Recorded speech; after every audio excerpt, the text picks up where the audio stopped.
If you're a business owner, you don't need us to tell you running a business is tough. Don't let QuickBooks and spreadsheets slow you down anymore. Now is the time to upgrade to NetSuite by Oracle, the world's #1 cloud business system. NetSuite gives you the visibility and control over your financials, HR, inventory, e-commerce, and more. Join the over 21,000 companies using NetSuite right now. Schedule your free product tour right now at netsuite.com/C-suite. netsuite.com/C-suite.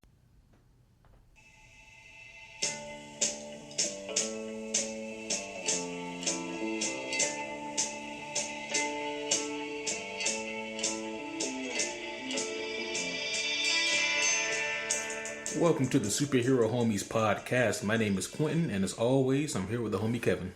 Good evening, ladies and gentlemen. Don't know where you guys are right now, but hopefully you're in a place that also has a beautiful clouded skyline just like we do at the present moment, and luckily no more thunderstorms. Yeah, sure. Yeah, it's been thundering pretty hard here past couple of nights, actually. Not during the days, just at night.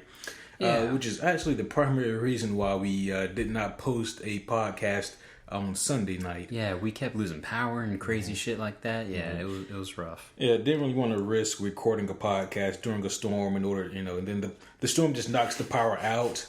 I joked about this yesterday saying that, it could knock the power out right at the end of our podcast recording session. Yep. And that'd be wonderful. And then it's like, we didn't have a recording session where we're talking to you guys anymore. Instead, we just sat in a room for 2 hours talking to ourselves. Yep.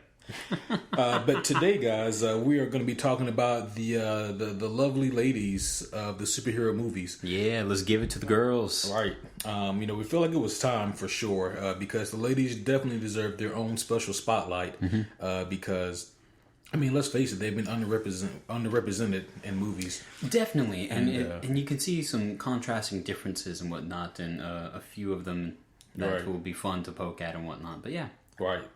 I'm not sure how many female listeners we have. We're going to talk about this more throughout the course of the actual podcast episode. But, there's, even throughout from the 60s on through the 90s, there was a strong dissonance between the list or between the readers of comics, with them mostly being male, a young male demographic.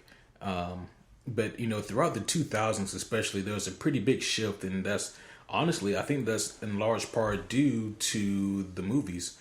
But also, just the fact that in the 2000s, things kind of changed and shifted around.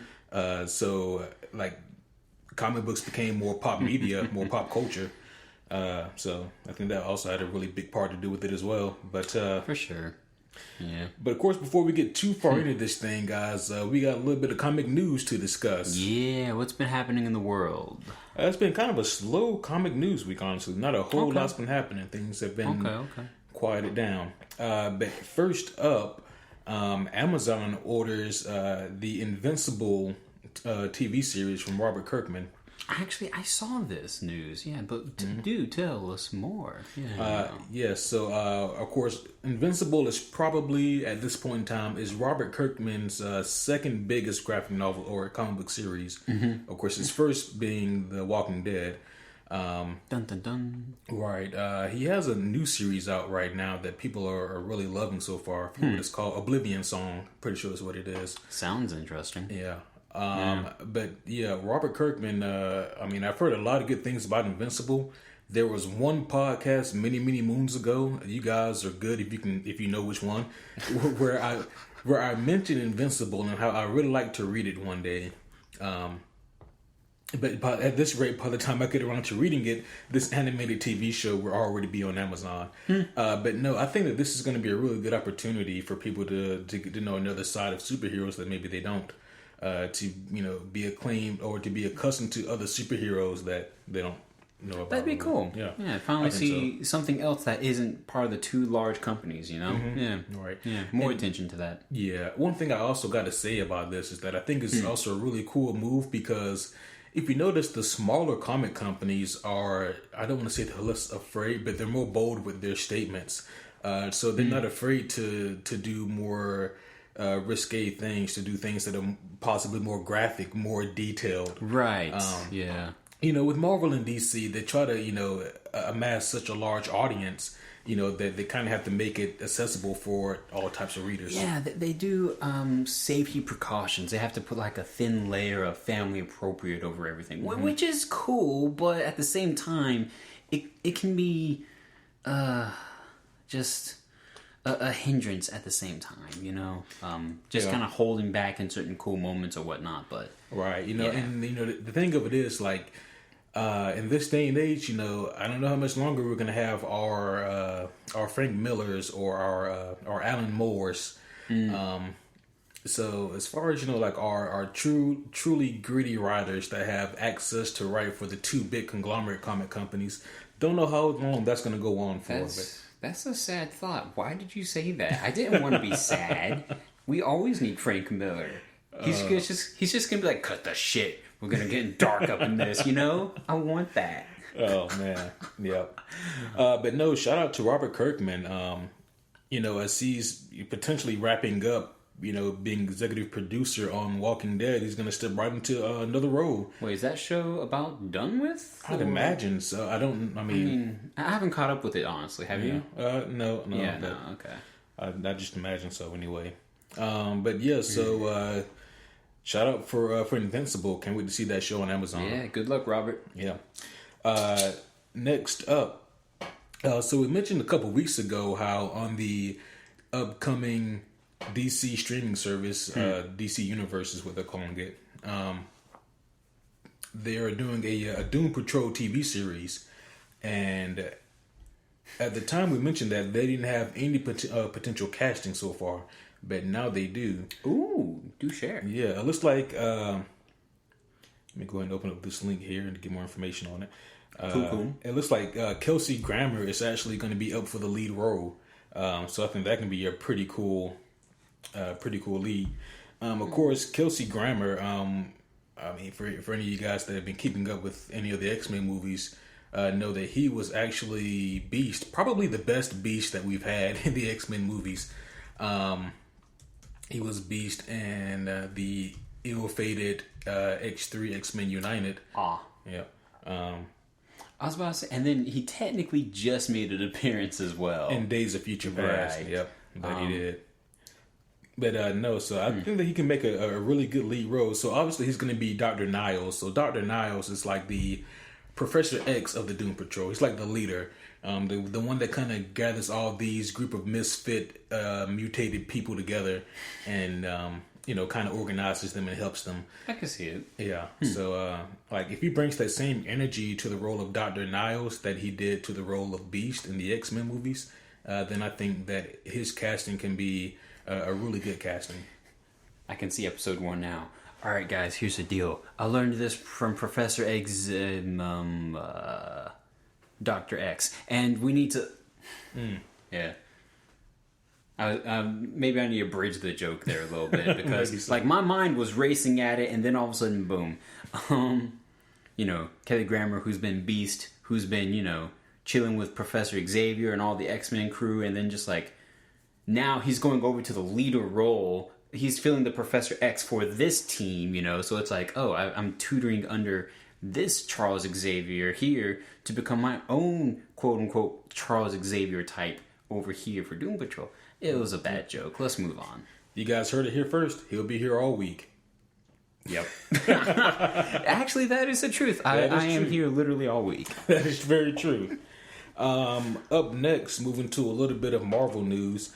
So don't read too much into this, but read into this. Too late. Fox accepts Disney's offer for $71.3 billion. Now, the word accept, I think people have been misinterpreting this word. Because when this news broke that Disney just put their dick on the table and said, all right, here you go, Fox. Here's $71.3 billion in cash in Disney stocks. Here you go. Fox accepted that deal, but what that means when they say accept doesn't mean that done deal. This is it. We're going right. to do. They accept the probability or the proposal of that being a bid for the property rights. So in other words, they didn't say Hammer Time sold. Winner is over here. Our boys Disney. No, instead it's like, okay, I accept your proposal. What about you, Comcast? Yeah, right. So now basically the ball's in Comcast court, is what you're saying. Well, the ball's in Fox's court. Okay. Yeah. So no, I mean, I was saying that more in a sense of like we're expecting Comcast to make a, some type of a retort at some point here, or are we seeing Fox just taking it to the hoop of some kind? I mean, what are you thinking? No, I'm thinking at this point that it's pretty much said and done. That at this point, Fox is going to make up their mind. They're either going to go with the all cash out offer from Comcast or the cash and stocks offer from Disney. I mean, I'd take cash and stocks, I think, dude, because I mean, yeah, no empire has ever lasted forever, but Disney's got a long shelf life, man. Right. No, those stocks are going to keep the gas tanks running. Yeah, but anyways, that's economic crap. Right. That reminds me, there's a funny meme, and we'll probably have to post this after the podcast or something. But the meme is from Infinity War, and it's when it was when Thanos was fighting Iron Man. You guys remember that iconic scene? If you've seen the movie, surely you have. Yep. But they're calling like on this meme they have Thanos as Marvel. They have Iron Man as Comcast, and in the meme, Thanos, who's representing Marvel, says, "I hope they remember you." And then they go to the meme where he summons down the moon to hit Tony Stark, and the moon says $71.3 billion. So it's a pretty clever meme. It was pretty good. Pretty good. Next up and last up, Tom Holland tells the name of the Spider-Man sequel. I saw that. I didn't click on it. Yeah, I'm curious. Yes, it's called Far From Home. A peculiar name. Oh, okay. I mean, I'm cool.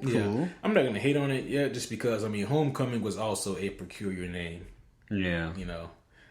So yeah, I'm not sure exactly where they're going with that, and I'm not sure what that's supposed to mean.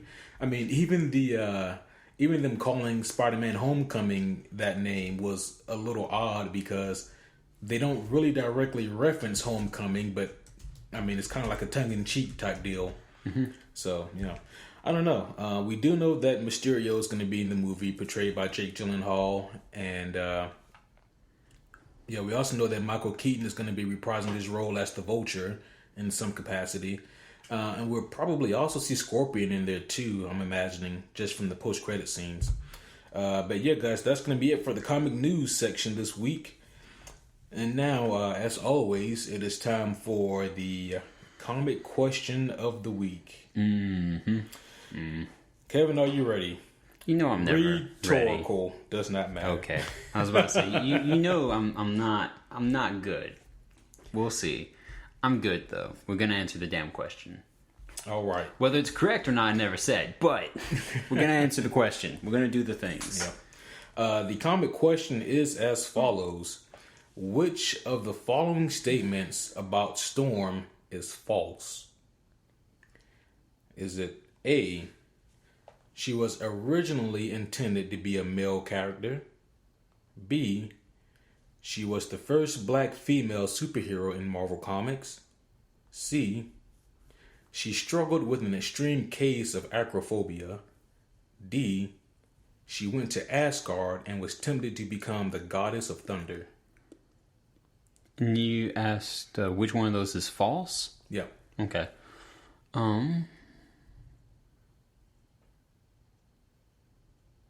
Hit me with option B again. Which one was that? She was the first black female superhero in Marvel Comics.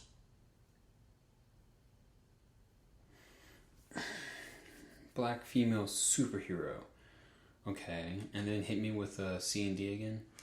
She struggled with an extreme case of acrophobia, and she went to Asgard and was tempted to become the goddess of thunder.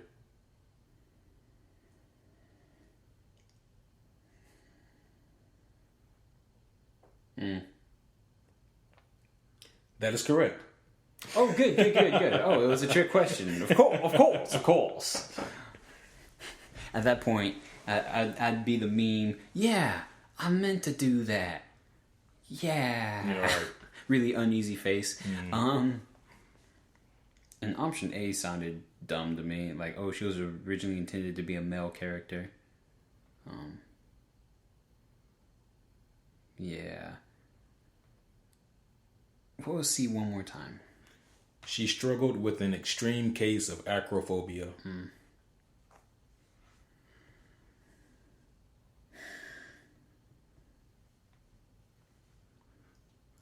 I love comic question of the week. I hate comic question of the week. I kind of do sometimes. Like, some weeks it's like, oh, whatever. Some other weeks, however, it's like, okay, I'm gonna burn this question. If it was a physical entity, this question would be burnt.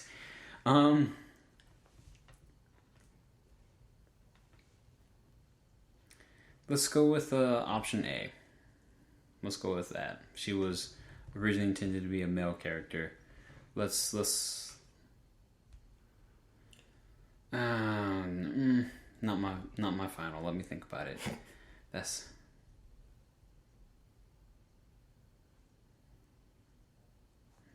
Yeah, option A.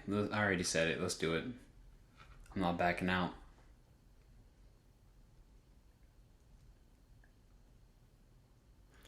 The answer is option C. You bitch. You son of a bitch. I hate your phone. Put it away. Yeah, she was acrophobia. Yeah, really? She never struggled with acrophobia. She struggled with claustrophobia. You knew I would overthink it. You. All right, dadgummit.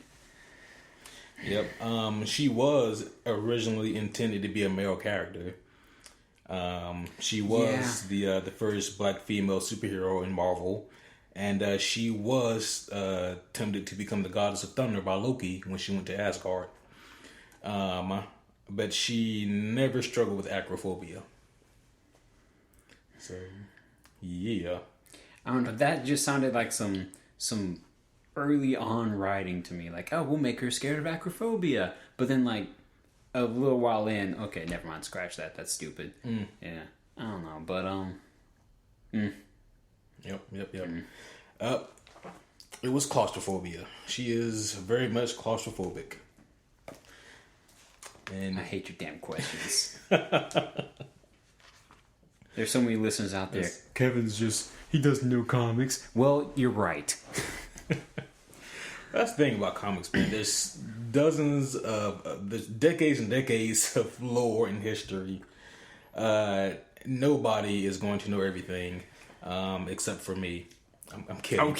Okay. Kidding, folks. Obviously, I'm kidding. Oh, man. But yeah, so time to talk about our comic book heroines. Yeah. Absolutely. And, we were talking about this both off the mic just a few minutes ago and also like weeks ago when we talked about doing this episode and how we wish we could have like an actual woman here to kind of fill in a lot of, the opinions from a woman's perspective. Exactly. Yeah. Someone who's well-versed in the movies and the comics, preferably. Right. Yeah. But... yeah. And, I really wish that we could just because... I mean, because we don't want to come up as pretentious dickbags, you know what I mean? Like two guys talking about, well, a woman's perspective on the comics. No. We had one lead, but unfortunately she moved like a couple weeks ago. Yeah.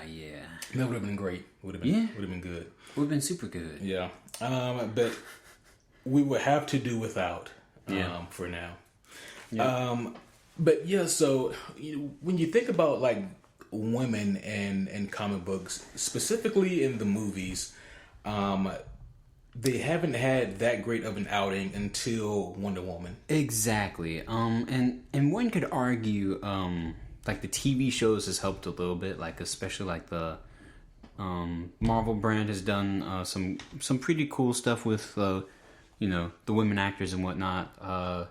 For specifically Jessica Jones season 2 comes to mind, where that entire thing was directed by women only, a different woman per episode, and that was cool. But you're right, Wonder Woman is obviously like a bright flag standing out above the hill. You know? Yeah. Yeah. What else? What else were you about to say? No. So thinking about women throughout the course of comic book history, specifically movie history,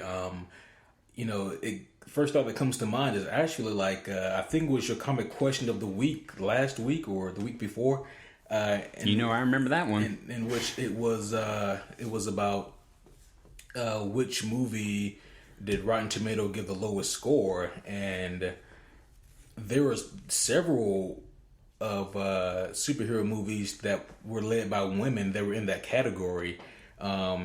Superwoman was the lowest rated movie in Rotten Tomatoes. That's the 1984 movie, right? With Supergirl. But also down in that list, man, not too far above it, there was Catwoman, there was Elektra. I mean, and to be fair, honestly, those weren't great movies. No, and that's not the actress's fault either. No. There's a lot of different bad ingredients in those recipes. Yeah.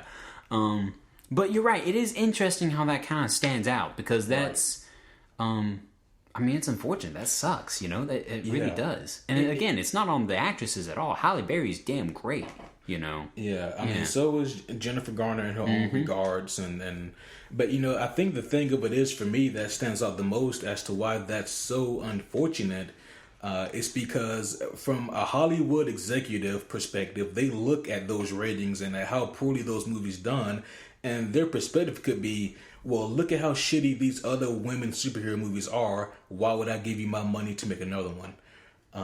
That is true. An ignorant producer definitely could and easily would follow down that track of thought, and that's poisonous because, I mean, you're looking at this issue from one side, buddy. This isn't a 2D issue. There's obviously like a whole cube of sides here. Look at everything, right. I mean, exactly. And that's, that could be said the same for us as audience members watching and portraying these things ourselves, Yeah. We only see that side, and maybe certain listeners had the same regard, like, oh, women movies just kind of suck. Yeah. But I think this also stems from another problem, which has been, like, not just women in superhero movies, but, like, women leads in general. Because... In what frame of mind? Well, in the frame of mind that they're not given as many opportunities as males in Hollywood. Yep. And I think it was such a false concept for years that people won't go see a movie that's led by a woman.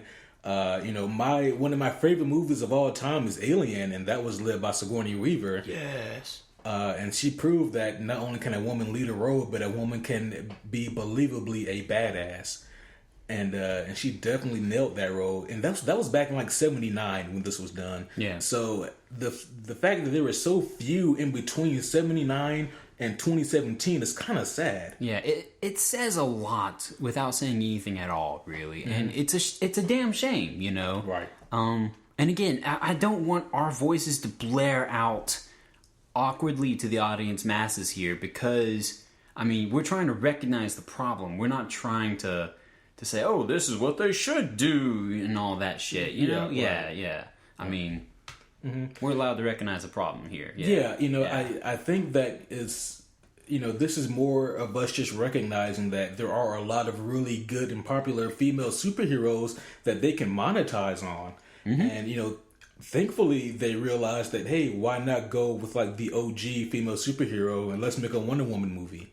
Now, Kevin and I, we've said a couple times before in the past that we weren't crazy about the movie, but it was serviceable. Like it was a solid movie. I will say this, in my opinion, it was more than serviceable. Like I would go see that one again.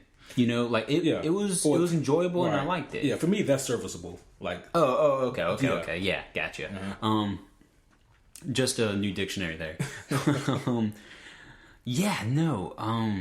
Wonder Woman, it was a fun movie, and you know what? There was a lot of detail and a lot of cool thought process put behind that movie that were really needed, really fresh, really for the Hollywood world as it is. Oh yeah, like some things that I really appreciated about the Wonder Woman movie. Perhaps the thing I appreciated the most about Wonder Woman was the fact that Patty Jenkins, the director, when she directed this movie, she told us that, hey, women can be badass more so than men. Women can kick ass even more so than men. She told us that without verbally telling us that, or without visibly beating us over the head with that. Yeah. She did it through unique and very cool storytelling techniques with the character of Diana. And, you know, she did it without it seeming pretentious or overbearing. Right. Like, it just made sense with the character in the terms of the story. Mm-hmm. And Trevor definitely had to play the supporting role, which was honestly kind of fresh to see, that we didn't see, like, your muscular white dude playing the main part and some, like, attractive woman playing the leading supporting role, you know? Yeah.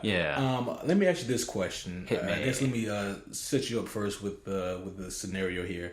With the movie Gravity, starring Sandra Bullock and George Clooney, some people's problem with the movie was that even though Sandra was definitely the lead in that, she could not have survived the events of that movie had it not been for George Clooney and his heroic sacrifice. And then people take that same rhetoric and they apply it to Wonder Woman, saying that had it not been for Steve Trevor's heroic sacrifice, then Diana or Wonder Woman would have never succeeded in her plan. Do you think that is still like a form of misogyny in Hollywood, or do you think that that's just the way that the director wanted to tell the story?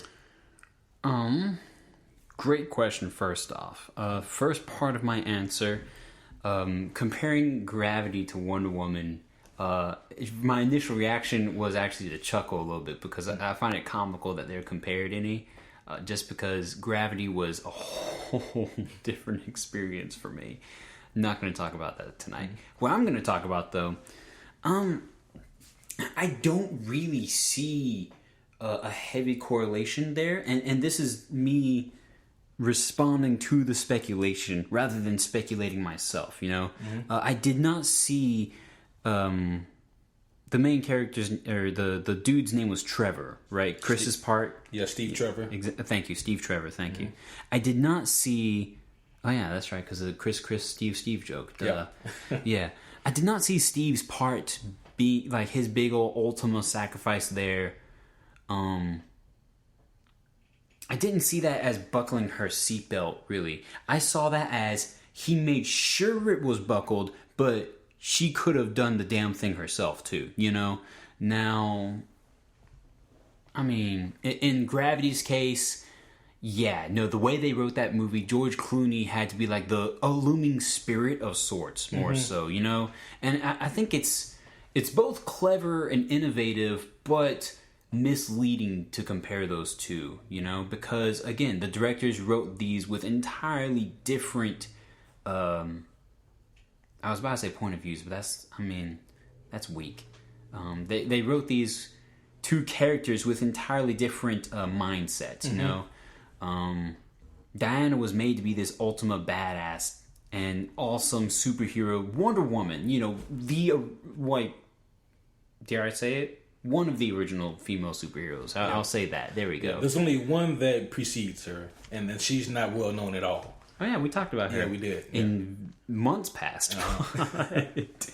No, so in answer to your question, it possibly could be some good old classic misogyny up in that, you know. I'd like to think that the writers for Wonder Woman knew better, however, you know, because we know that, yeah, Trevor's sacrifice was useful in this sense. It was definitely something that Diana took advantage of, but I still think, and this is again me, you know, kind of just, you know, talking in between the panels again, as we often do on the show, that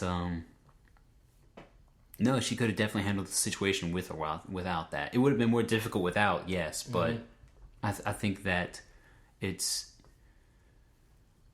I don't think it's entirely misogyny in Wonder Woman's writing there. No. Yeah, I think I mostly agree as well. I think my main defense of Wonder Woman against misogyny would be the fact that Steve Trevor essentially had to die in this movie.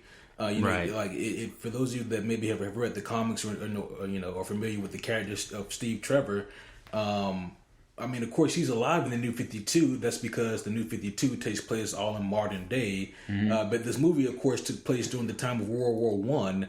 You know, and of course, Steve Trevor can't make it from there to now.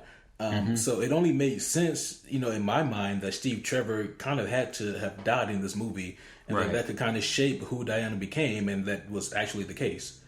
But you know, I think that in the terms of Wonder Woman. Yeah, I mean, he just kind of had to bite the bullet. Right. And that was kind of like a learning tool for Diana, like a really harsh teaching moment. Right. Not really that much different from Rachel dying in The Dark Knight, you know, that kind of shaped who Batman became, that shaped the events of the rest of the movie. Yeah, actually, something you said, I want to tie off on it too and kind of tie it into what I was talking about as well, because you said it super well just then, and it made me connect some thoughts here. So... you're right. Steve had to die. We knew this because the comics foretold this type of thing. You know, referring to comics like damn scripture or something. So it was foretold. It was foretold by the great writer Jim Starlin or Jeff Johns. Thus writeth Frank Miller. Yes. Batman puncheth him in the faceth. Thus merrily. And Joker saith unto him, "Ouch, that hurteth, Batman." Ha ha ha. Ha ha ha. Anyways, that's actually really fun. I'd love to joke about that some more. But now, before I lose my train of thought, no, Steve, yeah, he had to die, sure. But that was a character-shaping moment for Diana. That was something that helped her to become the hero she is for us in our day and age, in this line of comics we're having. Also, his sacrifice didn't take the control from her. Other sacrifices in movies, other written and whatnot, took the control from the character, from, you know, the leading woman in those roles, and said, okay, step aside, I have to do this, rather than, okay, let me do this for you. Right. So I think that what you said highlighted that difference for me as well. Just something else I want to throw in the mix there. But you were saying. Thank you for letting me interrupt. Oh, yeah, of course. So the next female-led superhero movie that we have is, of course, Captain Marvel. I'm sorry. You instinctively want to correct it. I do. That's funny. Yeah. I'm sorry. It's just that I've said this before, but, you know, in the comics, she has spent way more time as Miss Marvel than Captain Marvel. It's also, I realized this the other day. I'm glad you said this because I totally forgot it until you said it. But it's not the first time that Marvel skipped a generation, you know. We didn't start with, we in other words, we went straight into Infinity War. You know, we didn't start with the actual first issue. Infinity Gauntlet. Exactly, you know. Instead, we said, nah, screw that. Infinity War. Yeah. Oh, Miss Marvel? Screw that too. Captain Marvel. Yeah, you know. Yeah. There you go. I think that those are just for maybe marketing purposes more so than fast-forwarding the story. Because yeah. Because Infinity War still is basically Infinity Gauntlet. Right, just with, the other name. Infinity War just sounds way cooler than Infinity Gauntlet. It really does, actually. Yeah. You know, I mean, that was catchier, and I'm sure people said, ooh, I want to see that. Yeah. Infinity Gauntlet, I want to see a movie about a glove. Right. Oh, man. But no, so Miss Marvel is coming out really soon, starring Brie Larson. Captain Marvel. Damn it, man. It's the same goddamn character. It is. I couldn't resist, though. You were saying. Okay. What do you think that Carol Danvers has to do in order to be... I love the intensity. Like, guys, I wish you could have seen this. We need video, damn it. But my boy, he goes, what do you think, leans forward, karate chops the air a little bit, speaking with his hands, Carol Danvers. Like, hard set.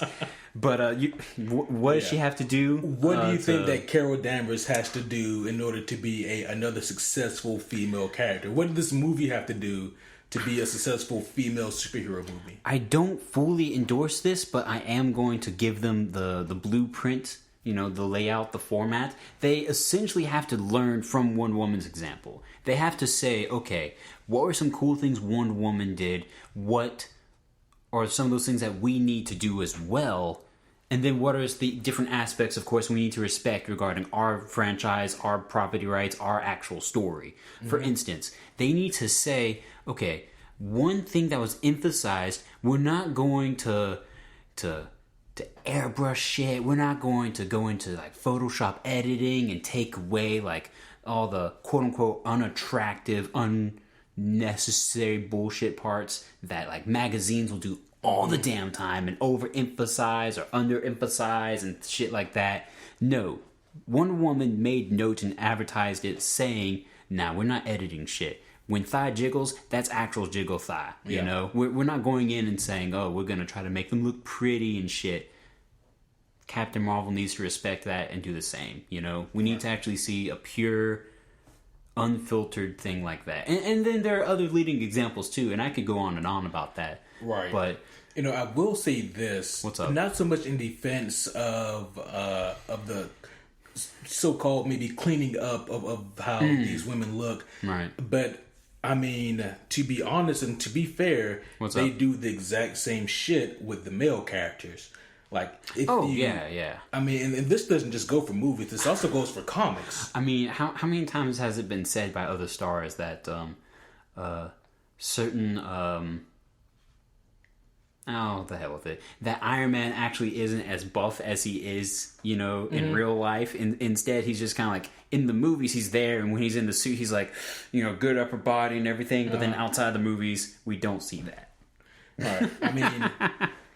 I mean, like, you know, you look at like guys like Hugh Jackman or Chris Evans, Chris Hemsworth, Henry Cavill.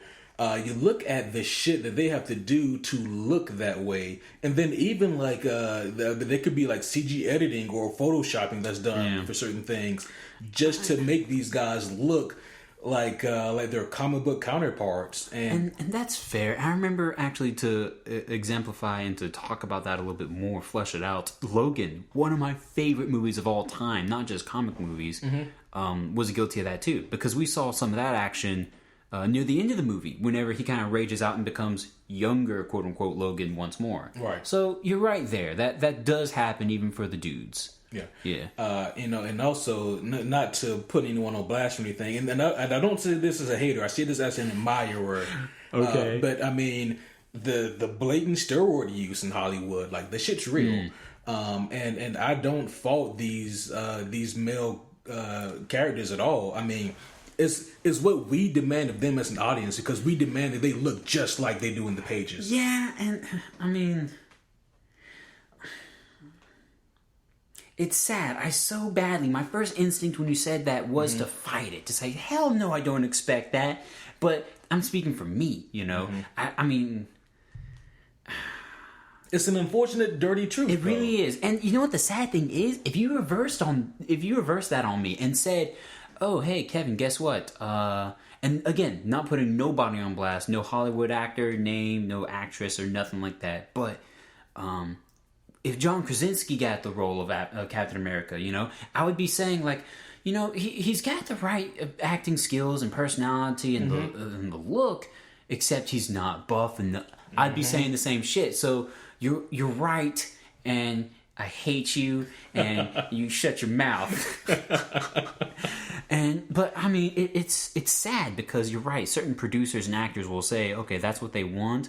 Okay, working out's not enough. Yeah. Go get roids, you know? I mean, think about it. It's like this. You know, you go for casting calling or whatnot. They go, okay, you know what? You got the role. We're going to need you to bulk up, though. We start filming in 3 months. Right. 3 months. Anyone that you know, religiously goes to the gym knows that in 3 months, you're not going to be able to put on 20, 30 pounds of muscle naturally. Unless you get some magic supplementation, there's not much there. Yeah, it's that magic supplementation is called steroids. Exactly. It's, in this case, it's just illegal magic supplementation. I mean, and this, you know, is not... It's not fair to ask that of these actors, but that is what we kind of do. And once again, I don't say this to berate any of these actors. I respect the hell out of what they do. Yeah. And they have the best guys looking out for them to make sure that they're kept safe. I will say this, though, and I will bring it back around to the overall arching subject of tonight. I've watched numerous interviews where it's not as highlighted for the guys. Like, it's not as spoken about, like, oh, how buff did you have to get for this role? Instead, those questions, even though you don't think that's a logical question asking another dude, like, oh, how buff did you have to get? Oh, well, you know, I mean, I got pretty buff. I mean, look at me in the movie, you know, I'm freaking bicep curling a helicopter. Come on. Yeah. But Instead, the women get asked that shit all the time. Like, how much weight did you have to lose to become Catwoman? That was asked of our girl in freaking the last Batman movie. Like, how much weight did you have to lose? And she was offended on camera. Like, I'm sorry, what did you just ask me? Did you just ask me that shit? Yeah. Yeah, and like the shit goes deeper too, because even Scarlett Johansson, she was repeatedly asked, were you naked under the suit, under the Black Widow suit? Like, are you wearing any underwear? Really? What the hell are you asking that for? Yeah. It's like you're just trying to satisfy your pervy customers at that point. Exactly. Like she, I feel sorry for her. She's one of the worst examples. Of unfair treatment out there. Well, I mean, I do and don't disagree all at the same time. Interesting. I'd love to hear your thoughts. Well, because in Avengers 1 and even in the later Avengers movies, she made way more than most of the Avengers. Like, if you take Robert Downey Jr. out of the equation, she is the highest paid actor in the movie. So she gets compensated for the treatment, essentially. She gets paid like 5 times more than everybody else. Shit, really? Oh, yeah. That's saying something with that Disney power backing it up. Yeah. I will still say this, though. Money or no money, they still treat her differently. And that itself, they do. Even though they compensate her for that, still... it causes friction, man. It's still uncool. Yeah. So I mean, even Elizabeth Olsen, she made a comment recently. Of course, she's a Scarlet Witch in the movies.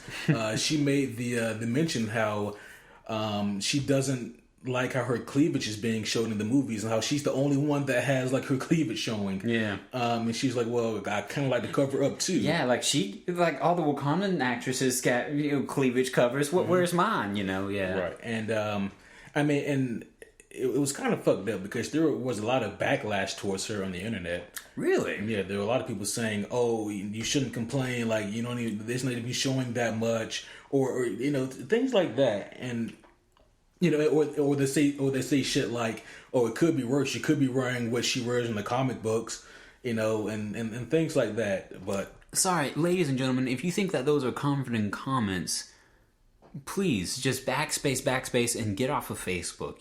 Because hearing that, I hope some of you out there hear how offensive that is. Right? It's degrading. It is. I mean, at that point, whomever says that shit, go put on a banana hammock and run around outside and then tell me how you feel. Exactly. Okay? Mm-hmm. Damn banana hammocks. And it's going to be bright neon yellow too, son. Everybody's going to see that shit. Oh, man. But, that is kind of the thing, though, once again, about playing a superhero in general. Right. Is that you're going to be almost expected to be in like immaculate shape, right? And even show it off. Like, they're gonna sexualize you. Oh yeah, male or female, you will be sexualized, right? And it's, I mean, I really don't know. Like, there's a balance there, Like, yeah, sure, having a fun eye candy scene in the movie, okay, that could be a cool and funny, and even like, it could fit in certain moments with certain writing. But if you have a blatant scene where you just like have the character staring at an actress's butt, it's like, okay, guys, really? Yeah. Did I really need to... Harley Quinn, Scarlett Johansson, and Winter Soldier. I mean... Right. I think that... once again, I think that they really nailed the part of Wonder Woman really well in that regard. Because, yes, of course she was sexy, but like they never went out of the way to be like, just to exactly focus like, on it. Look at her, like she never fought with a pole or some bullshit, like no, she was Gal Gadot badass, like running through town, sword and shield, like what? These are my fighting clothes. I'm gonna go kill him. Yeah, right. Oh, man. I do also think that it helps that the Wonder Woman movies are being directed by a woman. Yep. So that obviously helps a lot, I think. Yeah. And I love that DC's taken the initiative and done that, because Captain Marvel, to my belief, is the first movie in the Marvel lineup that's, one, taking the intention to have a pure female lead, right, as the actual lead people, and that's it. Like, there's no other one. Yeah, that's true. Out of their 18 plus movies. I will. Actually, there's one more. I'm gonna give it a half a point. Ant-Man the Wasp. I'm wondering if they're gonna actually co-lead or if it's gonna be Ant-Man and the Wasp. You know, kind of like following behind. You know, Right.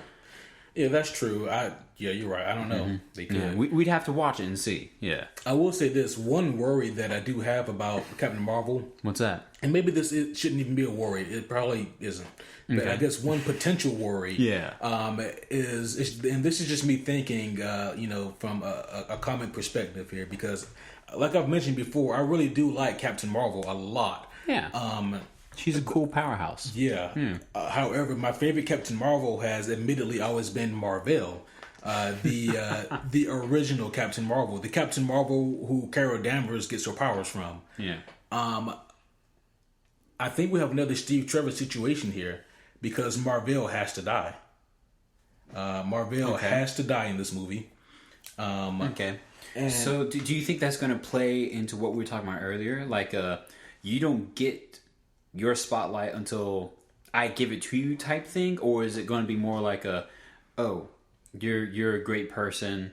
You're obviously capable of doing this here. Here's my power to help make you more effective type thing. Like, what language do you think they're going to do that in other words? Like, which way? Well, that's the thing. I don't know, but I mean, there's potential that they could just completely miss the mark with it. Right, but that's your worry, essentially. Yeah. Okay, yeah. No, that's a valid thing to worry about because, and also especially since they got Chris Pine, who is a pretty powerhouse actor and really popular and well known actor for Steve Trevor. Right. And you also have Jude Law, who is another powerhouse actor, another well known popular actor to play Marvel. Right. So you don't get those actors and then just have them not do anything, of course. But I'm afraid that you get these actors and then do maybe too much. Okay, I can see where you're coming from now. Yeah. So in other words, what we're really getting is this has Captain Marvel's name on it, and she's gonna be, she's gonna be super cool and stuff, but not until Marvel lets her, type thing. Maybe, yeah. Maybe. Mm-hmm. I mean, yeah, that kind of sucks in because Marvel really didn't step out of their egg any. They just kind of right. But on the other hand, though, we're just playing devil's advocate to my own argument. Please do. That's not confusing. Yeah, I almost feel that it's not necessary, but maybe useful for the story that they're going to tell because she can't just become Miss Marvel and then know everything and be a badass. She has to learn. Well, I mean, at the same time, if I remember the lore correctly, she's also a Marine. Mm-hmm. So she's going to hopefully be portrayed as a pre-existing badass. Maybe on just a moral definition, sure. Yeah, but she's not going to learn how to use her Kree powers just like that. No, and I wouldn't hope so. We need an origin story. We don't need I'm a goddess now, damn it. Okay, I'm going to do all the things, And but that's what I'm saying, though, is that with this being an origin story, Marvel could take the lead in this thing up until the third act. I mean, you're right. At this point, they're still rolling the dice. Mm-hmm. Yeah, we'll see if they have the bravery to land it right. I mean, because it's a double-edged sword. Because if they don't have Marvel enough in the movie, then what are you doing? But if you have too much Marvel, then what are you doing? So it's a very fine line to walk. It's that platinum rule, man. There's a balance. Yeah. I mean, there certainly is. I will say this, though. I don't know how much Marvel is going to be in the movie because we haven't seen anything from him yet. True. But then again, we haven't even seen a trailer, so. Also true. Yeah. You keep arguing and counter-arguing yourself, man. I'm just here facilitating, no, you're getting outside the fence, man. Just bring it back on yourself. There you go. Now prove yourself wrong. Okay. Yeah. Now you know the type of stuff that keeps me up at night. Exactly, yeah. Well, I've known that, but yeah. Oh, yeah. What else? Yeah, so just a little bit more here. I want to kind of talk about, once again, I guess what the character of Carol Danvers herself kind of has to do in order to, not only succeed as a cool female role model in the movie sense, but also how to differentiate herself from Wonder Woman. Yeah, at this point, they're going to share some characteristics. I want to see independency. I want to see competence and confidence. Two different words there, ladies and gentlemen. Listen carefully. Just in case if over the radio or something it sounded like the same thing. Oh, yeah. Yeah. But, just in case. I definitely want to see all those ingredients there. And I want to see a learning curve. I want to see them becoming who they need to be type thing. Like Wonder Woman did. Like, she became more so Wonder Woman as the movie progressed, and that's cool and that's great. Carol Danvers obviously needs the same thing going on here. Right. And now a few differences, however, aside from both being very powerful women. I suppose we would want to see Carol Danvers kind of, one huge aspect, just off the cuff, is the space part. We need to see her learn how to space travel and how to deal with, there's alien life forms out here. Oh, wait, there's some crazy shit going on outside above the clouds and whatnot. Right. So obviously I want to see that, and I want to see her becoming, basically being Morty in that sense. In the beginning, being like, so unsure of things and maybe like trying to comprehend it really. Mm-hmm. But then eventually she becomes the badass, like she becomes a Isaac Asimov type thing. Yeah. Sarah, sister joke. Sarah? No. That's the actress's name who's the mom. What's the sister's name? Help me out here. Summer. Damn it. I forgot the season. But no, I mean, I definitely want to see some progression like that, and that's the key word, I suppose. I want to see progression rather than I'm always hardcore woman, we can do it type thing, Right. Character development. Yeah. I'm gonna say this little tidbit and then apply it to the sense of this podcast here. Sure. What's up? So recently, Michael B. Jordan has received a lot of flack for people misquoting a statement that he made. Okay. What people heard was Michael B. Jordan say, "I don't want to take any more black roles in Hollywood." What he said was, "I don't want to take any more black roles written by white people anymore." Because then, in his mind, and it could be true, what he's getting is he's getting a depiction, an interpretation, a depiction of what a black man is from a white person's perspective versus what a black man really is, right? Or an imitation, really. An imitation, yeah, exactly. And like it could just be they could focus on him being black versus focus on the character aspect that he's supposed to portray. Mm-hmm. And in his mind, like that's diluting, what he really is supposed to be and do as an actor. Like he's not supposed to portray a stereotype. He's supposed to portray an actor. And with that being said, I just translating that over to this podcast in the sense of the ladies here.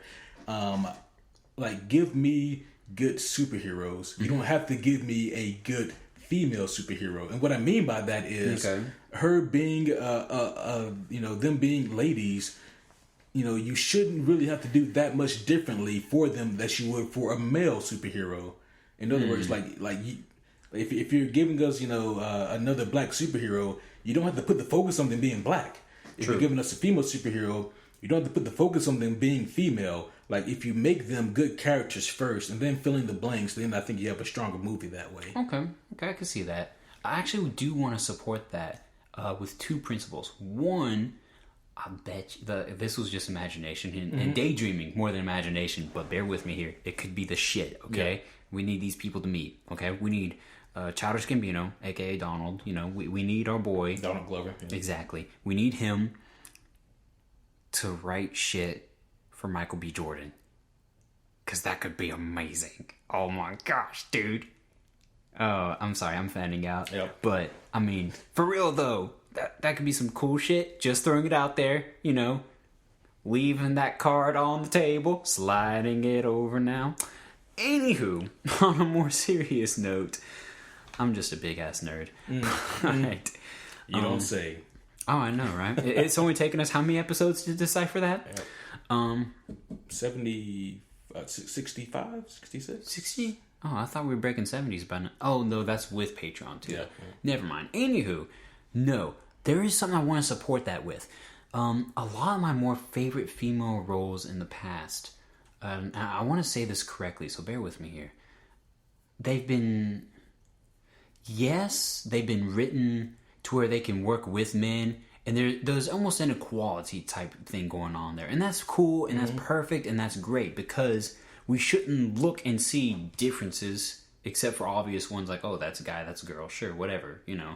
That's what's her face, that's what's his face. But I also want to see, well thought out, intricate writing, more so than I want these guys to both be heroes at the same time. I want Marvel to be written to be, you know, a male superhero. I want her to be written as a female superhero. And what I mean by that is, you know, I want her to be written as a woman superhero who can do great things, but who is still also a woman, who knows that, okay, this is what I can do, this is what I can't do. And I want him to be written in the same regards. Like, he can do the things that she can't do, but more importantly, she can do the things he can't do.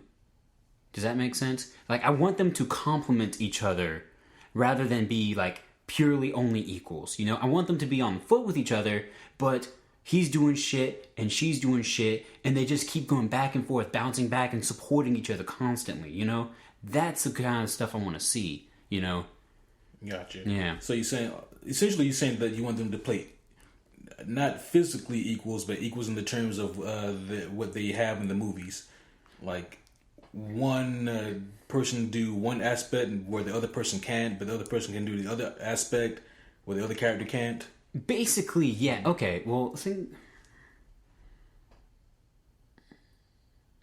essentially, let me try to break it down even further. Mm-hmm. Okay? The guy's gonna do, you know, what the man can do, everything he can, except for the shit that he knows he can't do. But that's the kind of shit she can come in and do, and they just keep supporting each other like that. I feel like I'm just saying the same thing, but long story short, I want her to be able to do the shit that she can do so well, and I want her to not only be able to do that, but all the things that he can't do, you know? Is that connecting at all anymore? I think so. I think I see what you're saying. Yeah. Yeah. I suppose like my whole thoughts on that whole thing though, with, you know, with how they portray these characters, you know, is, first of all, with this being a superhero movie, being true to the characters, no matter who the character or the property is, being true to the nature of that character. That's superhero homies rule number one for these movies. Is are you being true to the nature of the character? Exactly. Yeah. So that needs to be established first and foremost. I mean, but like, as far as like her role in the movie goes and what she can and can't do, like, you have to write this character to support the plot that you're telling in the story, and not so much the other way around. So I mean, like, from my perspective, you have to focus on telling a good story, and you have to fill those positions with good written characters. Right. And maybe in my description of that, I was getting too hung up on the action of what they can do and things like that. Mm-hmm. Maybe that language is what was tripping up a little bit of the you know, the convergence of thought here. Mm-hmm. But no, it's more in the mindset of, and I'm referring back to my notes here that I typed out, you know, at work earlier today and whatnot. No, it's more so becoming, like, who they are as people type thing, you know? And I want the movie to prove that women can do everything a man can do, or a woman can be everything a man can be, you know, because that's kind of losing the uniqueness of being a woman, really, you know? Because that's super cool. There's things a woman can be that I can't be. Yeah. And that's what I want to see, you know? I can also, though, easily see that veering into a form of misogyny. Like, hey, we're having this woman do this highly female thing. Well, no, not just like that, you know? I'm saying that can be interpreted that way. It could be interpreted that way, but I'm hoping listeners hear that in more support, saying, hey, let her be awesome and badass in these regards that men just can't do, that men just can't be, you know? Right. And I don't mean that as, oh, we can't, you know, sexist joke here, whatever, you know? Yeah. Yeah. I mean, I guess, like, I think that it'd be best if they just take the one-woman approach, because essentially you could take the character of Diana Prince, and then she was the best part about the movie, thank God. You know, that would have been effed up if she wasn't. Yeah. I've seen movies where the hero hasn't been. Oh, this is true. This is true. We need non-examples. Yeah, but like the thing though about the character of Diana, and she was so well written that you could really take that character out though. Like take out the fact that she's a female, replace it with the male, twist a few things around, and you still have a good, strong, prominent character and a good, strong, prominent story. I think that essentially, like if you gender swap the character, the movie still turns out pretty good. And I think you can do the same thing with other superheroes. You know, if you change Man of Steel into Woman of Steel with Supergirl, it still turns out to be a pretty decent flick. I mean, so my point, I think actually our points are maybe a little opposing because I think that you don't have to put so much focus on what a woman can do, but show that a woman can do whatever a woman wants to do. Yeah, it sounds like that.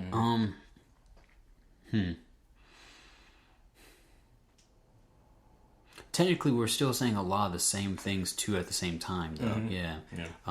Because you're right, there are a lot of the similarities that we do want to see essentially copy and pasted from the writing styles and the portrayal of one woman, and we want to see that here as well, you know, in Captain Marvel, and if it's not too late, also in Ant-Man and the Wasp, but we'll see, we'll see that one, real soon. How soon is soon? Like, not next week? Like 2 weeks next week? 2 weeks. Well, no, July 6th or 5th. Yeah, July 5th. So, next week. This week, damn. Yeah. We gotta get them tickets. Fast approaching. Yeah. What other female heroes would you like to see? Oh, dude. Further down the line, when Marvel is getting more and more dried up in story, I think it would be fun to see female Captain America. You know? Now, is it pertinent to the current storyline? No. So don't work it in. Don't force it in. Don't F up what you got going. It's cool. Don't screw with it none. But somewhere down the line, if they did a non-canonical female Captain America movie, I think that'd be cool. Like, I'd watch that. But as to characters they could still take advantage of presently, I think the Phoenix deserves another spotlight. I think it's time that we did the Phoenix right. Right. Mm-hmm. Like we're getting next year. Basically, you know, and we'll hope that our Stark is doing it right, you know, Sophie Turner, exactly. He gets my jokes, guys. I think it'd be cool to see She-Hulk. Also, yes, but that does also kind of lead into another slight issue that I have, and this is more so an issue I have with the comics more so than the movies. And that is this. Take this for example. We have the Hulk. Yep. His evil counterpart is Abomination. Also, yes. His female counterpart is She-Hulk. Okay.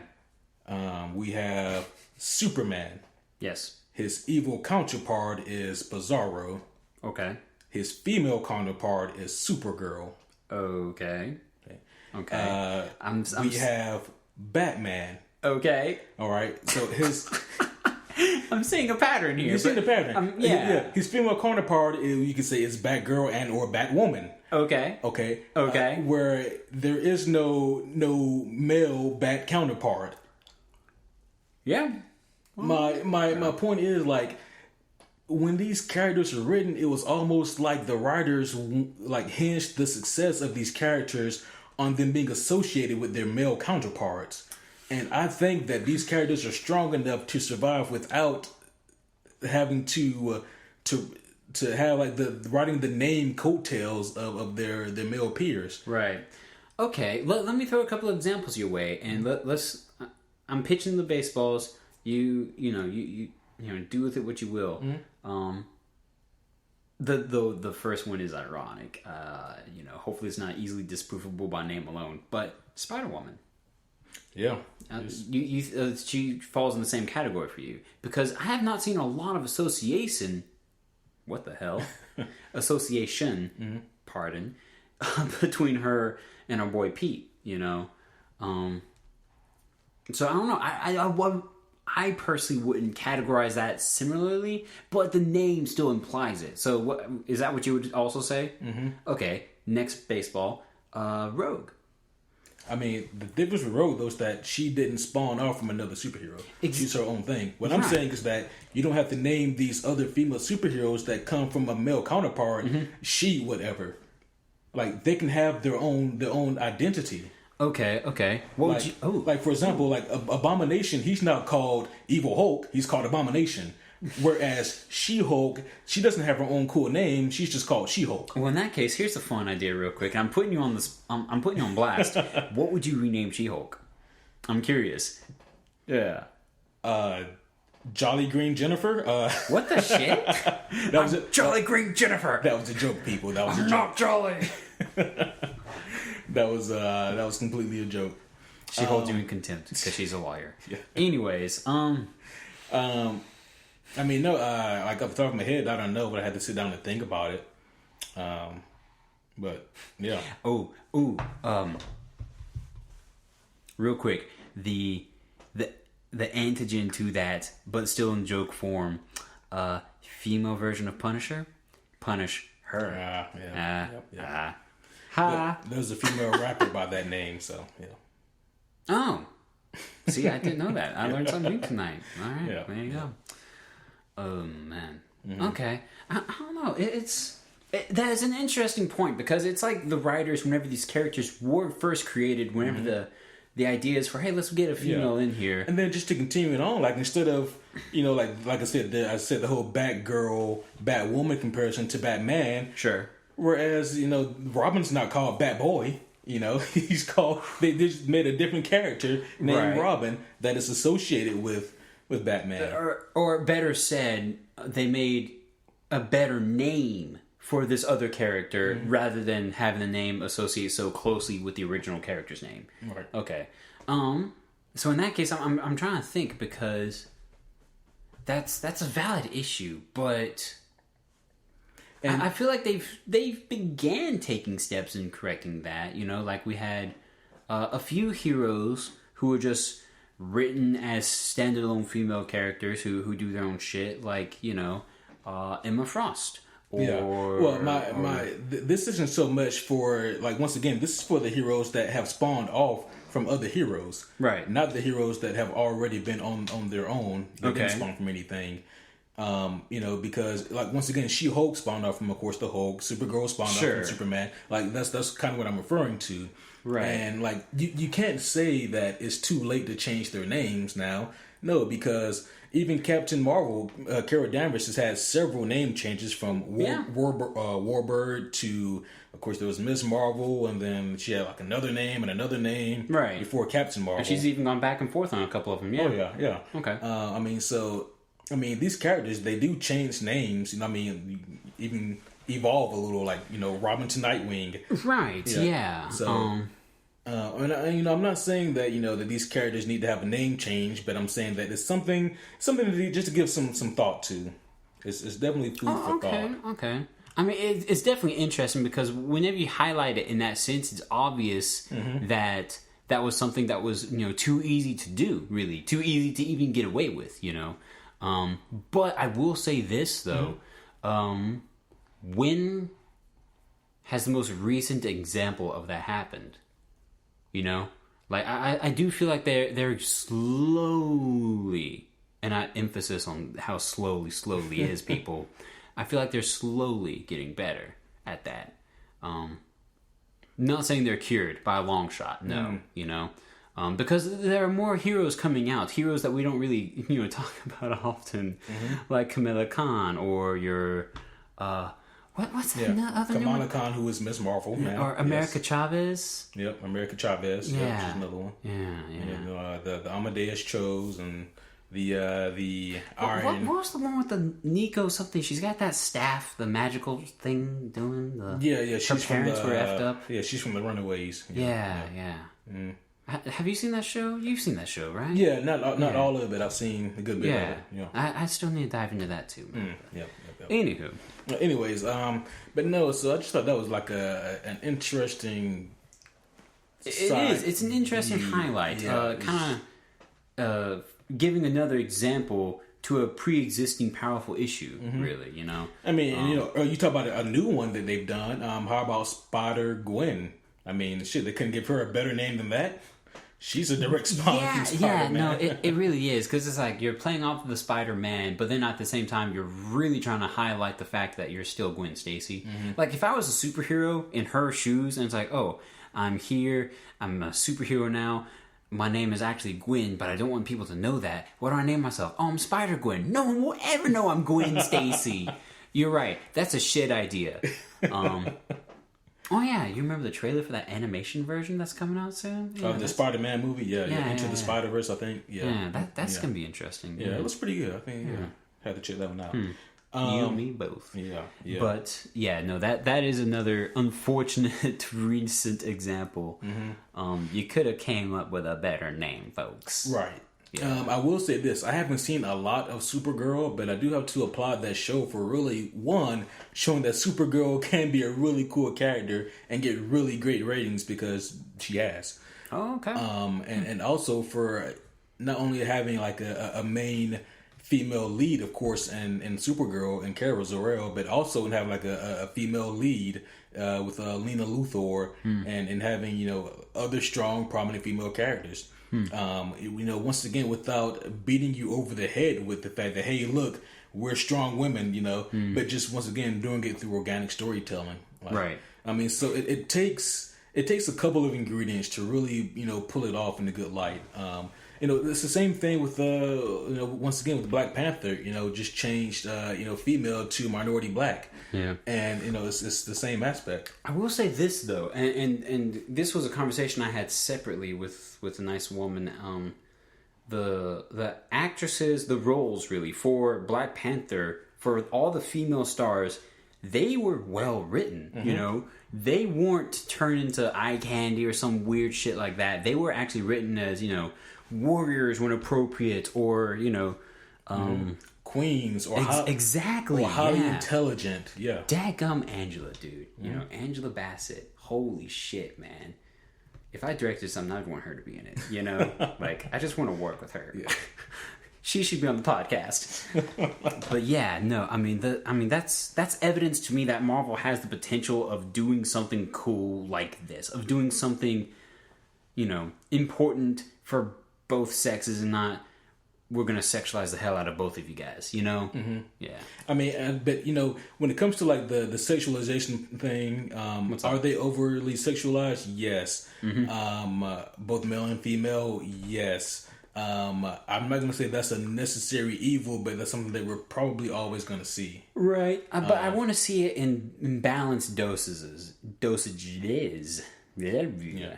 I mean, shit. I think it all. I think it kind of is. I think it kind of is balanced. Like we go back to any Thor movie, and we can freeze frame like the sexy Chris Hemsworth scenes. Like we can. And it would take us longer. Chris Hemsworth is a horrible example, but you're right about that. Yeah. How is that a horrible example? No, that's what I'm saying. I'm agreeing with you in the sense that, oh, damn it, guys, don't take advantage of Chris Hemsworth. Oh, he's doing it anyway. He's posing. In all 3 of his solo movies, man, he's and shit. Is he shirtless in all of them? Does he ever do the whole "let me just get shirtless because" thing? I'm trying to think. Man, let me see. I don't know. It's been a while since I've watched them all. I wouldn't put it aside. Yeah, I wouldn't say if anything, maybe not Ragnarok, but that was plagued with some other issues that we don't need to talk about. Anywho. Yeah. But yeah, the over-sexualization thing, I mean, I think that's a problem in the movies because it's a problem in the comics. Yeah, no, agreed. Like, everyone in the damn comics, man. Yeah. Yeah. Anywho. And yeah, I guess just one more thing highlighting some of the issues with the comics is that I mean, it sucks because the women, the way that they're drawn, they just have impossible beauty unrealistic. What the hell? Right. Yeah. And I think we spoke about this before, but but once again, it's that way with the men and the women in comics. Yeah. They are all just impossibly perfect in their physiques. It's ridiculous. Guys have muscles on top of muscles that shouldn't be muscles. Right. As jacked as Chris Hemsworth and Chris Evans are in their respective roles, they look nothing compared to their comic book counterparts. Exactly. Yeah. They would look tiny. Like if you take Thor from the comics and put him next to, like, put him in real life and put him next to Chris Hemsworth, he would actually make Chris Hemsworth look little. Exactly. That's a damn near impossible feat. Right. But then at the same time, going back to our subject, I mean, every woman in freaking comics has double D's. Every woman has like, an overcurved backside or a huge butt or something stupid like that. And an impossibly tiny waist to hip ratio. Yeah, no, that itself is also bullshit, Yeah. And it's unfair to try to fight who gets the most, who gets the most backlash about that, or who gets, aimed at the most whenever it comes to that issue. The problem here is that it's an issue nonetheless, you know? But on the other hand, though, once again, just playing devil's advocate, from a comic writer's perspective or a comic artist's perspective, especially when these characters are being created, from their mindset, we have to create a character that's larger than life that can do this amazing feat. Shouldn't they look amazing also? Yeah, I mean, yeah, but I don't know, man. Yeah. The pressure's on for that too, but I wish that didn't mean synonymously that they have to look like Greek gods at the same time, Like, you can be a muscular Batman without having 5 pectoral muscles. I'm sorry, 6, 3 for each side, I mean, you can be... I disagree. Oh, okay, damn it. No. His nipples don't need separate muscles, okay? But, no, like, you don't have to be a Lois Lane or Wonder Woman or Catwoman and have, like, the same issues. Like, the way small hip to waist ratio and the oversized breasts. Like, come on, make these women look human too. You can write them and have them be total great characters and powerhouse heroines and whatnot without large tits. Yeah. I will say this though. Also, in defense of comics, they have. They're definitely on their way to remedying that. Like, it's not nearly as bad as it was in the early 2000s on back. That's what, in some of the recent stuff, that is true. Mm-hmm. They've definitely done a good job toning that down with both the men and the women, fortunately.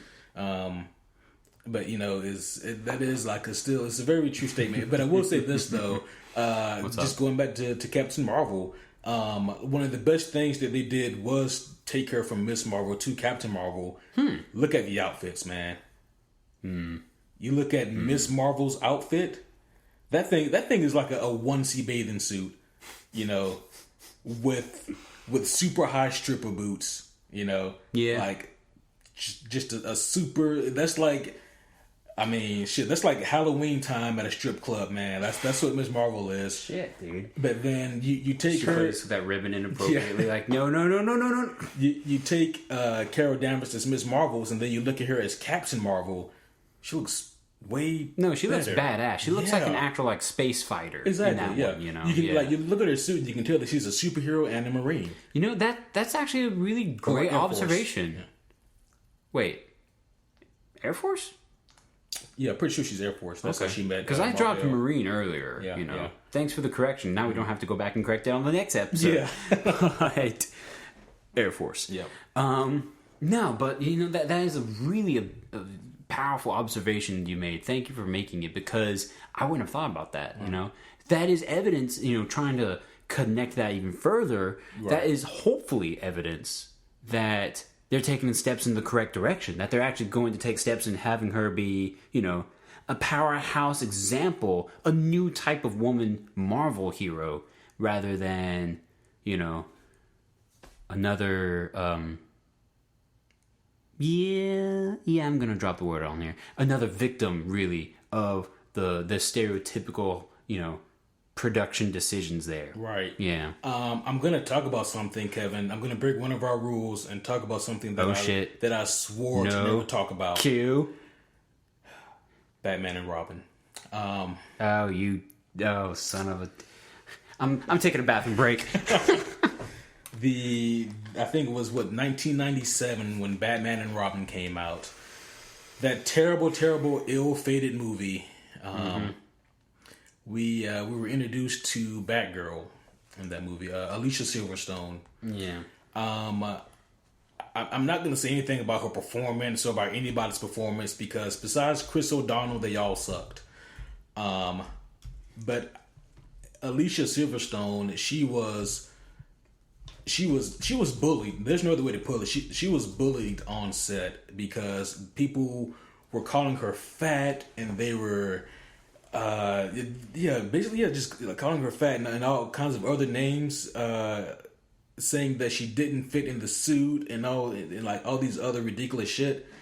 And I'm over here thinking, like, I guarantee you that George Clooney didn't have to put down the fork at all for them to make a suit that properly fit him. But yet they do this to her, and it was just a lot of that bullshit that was happening. And this is just back in the 90s. Yeah. And I'm like, that's unacceptable. That's sad. It's really kind of stupid at the same time. Yeah. I mean, she's an attractive person. Like, I just Googled her and whatnot, not Google image, just Wikipedia. Thank you. But no, it's like, yeah, she's an attractive person. Why the hell would it be like a, insert inappropriate fat joke here, Right. Or, and I don't want to give too much attention to this, but it kind of relates a little bit more presently to like Jennifer Lawrence, to what they've said about her. Like, oh, you're a plus size actress. Like, well, what the hell? No. Yeah, that's like the dumbest shit. It really is. Like, what? First off, why is that a category of actors and actresses? Unless, why can't they just be, once again, actors and actresses? Exactly. Yeah. Like, oh, you're an A-list actor. Like John Goodman. Holy shit! I'd love to work with him, man. Are you kidding me? He is the shit. And I don't care how big he is. He doesn't care how big he is. Right. Unless it's impinging on your health, whatever, Yeah. But, Yep. I guess let's go ahead and wrap this one up, man. You got any closing comments? Yeah, man. Marvel, DC, other movie companies, please continue to make, female characters that, can actually pass the Bechdel test in a lot of scenes and not just one or two within your TV shows or your movies or even your short damn films. Let's have more powerful women be presented as well. Let's stop sexualizing both sexes and make people realistic. And that's a shout out to a lot of powerhouse heads in the industry, I suppose. But we'll continue hoping. I will say this, like, sex in the industry that will never go away, and you know what, whatever. No, it really isn't. But my thing is, damn it, like, if you're gonna if they're gonna be overly sexualized, then make sure that it's proportionate. Damn it, that's it's funny because that's what someone mentioned also in Game of Thrones. Like, they said, man, in these later seasons we haven't seen any dicks hardly, but there's been a shitload of asses and titties, but no dicks. And I was like, shit. On a mature level, you're totally correct. Yeah, I got nothing. You're right. I mean, that's an awkward observation, but it's a fair one. Yeah, I guess it's only as awkward as you want to make it. I mean, the human body is what it is. Exactly. But no, I mean, as far as like the women's go in these movies, man, like I hate to say this like a proud parent, but I'm really proud of Marvel and DC for what they've done with their female characters overall. Yeah. I mean, it sucks, we look at Scarlett Johansson in the role of Black Widow. But that's kind of canonically what she wears. So like, it's almost, what do you do? Right, but it's also, again, there's a balance. Yeah, that is canonically what she wears, and kind of like the way she even is in the comics too. But same thing with Anne Hathaway, being all sexy and sleek as Selena Kyle. That's kind of her MO. Our reactions to that don't have to go that way, then that's on us. That's not on the movies. Well, that too, and maybe you're right. Maybe that direction needs to be given to everybody, not just the industry, because yeah, sure, Catwoman was this style of woman in the comics, sure, but that doesn't mean we have to respond to that with, oh, so how much weight did you have to lose? Yeah, I agree. Or are you naked under your suit by type bullshit? Come on, actually. And this is a funny note I'll go ahead and happily end this on. The Chris's, Robert, and Shit, help me out, man. Hulk. Mark Ruffalo? Thank you. And Mark have all agreed and admitted in other interviews that whenever Scarlett gets an inappropriate question or like a downplaying question on womanhood, that one of them pipe up and answer it for her. Like, oh, how does wearing the suit make you feel? Does it make you feel sexier and stuff like that?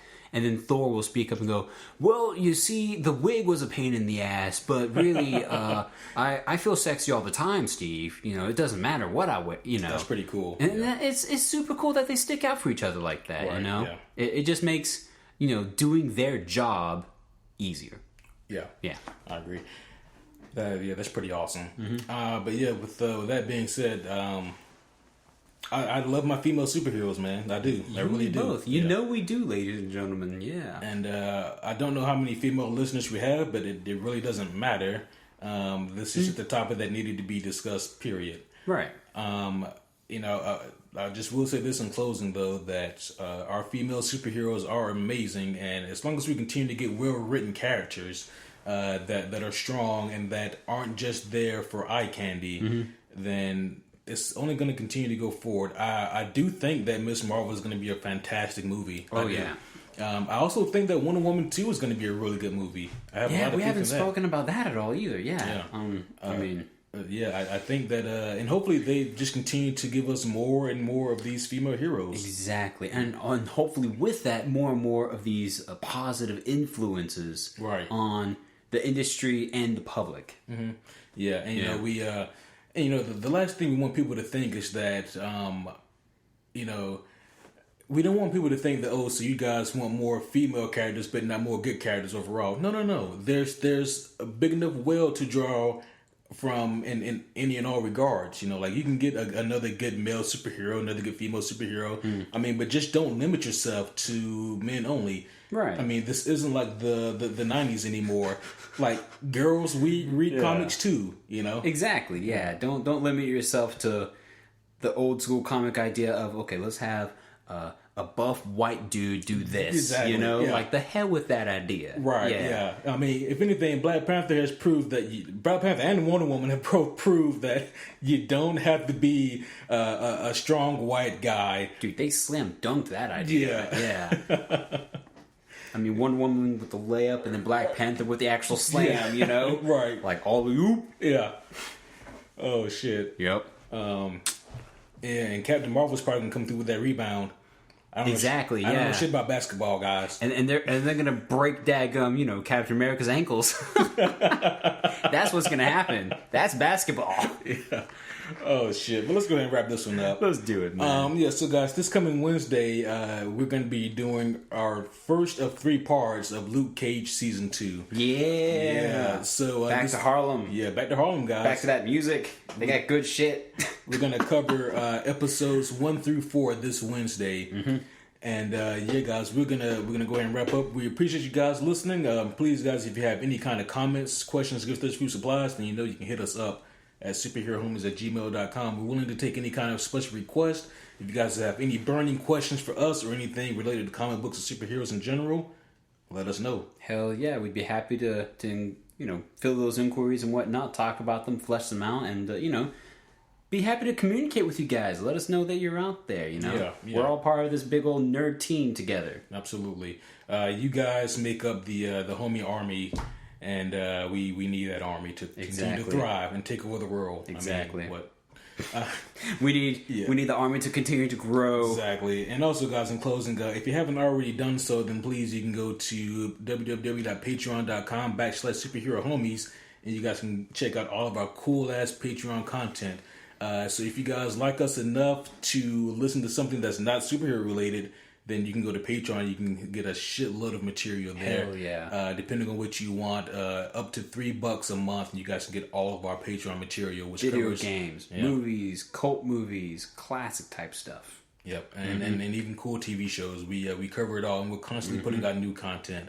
But that's going to be it for tonight, guys. Once again, we appreciate all you homies listening. And as always, I'm Quentin. I'm Kevin. Till next time.